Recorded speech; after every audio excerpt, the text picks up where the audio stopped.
أمس.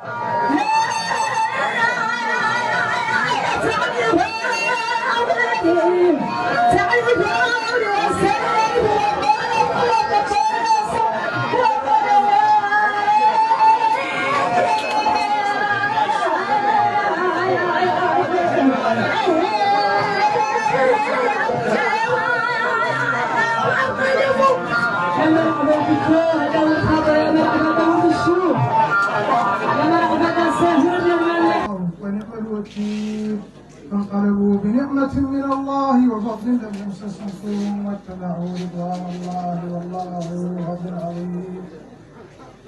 إنما ذلكم الشيطان يخوف أولياءه فلا تخافوهم وخافوا إن كنتم مؤمنين. ولا يحزنك الذين يسارعون بالكفر إنهم لن يضروا الله شيئا يريد الله إن الذين اشتروا الكفر بالإيمان لن يضروا الله شيئا ولهم عذاب أليم. ولا يحسبن الذين كفروا أنما نملي لهم خير لأنفسهم إنما نملي لهم ليزدادوا إثما ولهم عذاب مهين. ما كان الله ليذر المؤمنين على ما أنتم عليه حتى يميز الخبيث من الطيب وما كان الله ليطلعكم على الغيب ولكن الله يجتبي من رسله من يشاء. فآمنوا بالله ورسله وإن تؤمنوا وتتقوا فلكم وجه عظيم.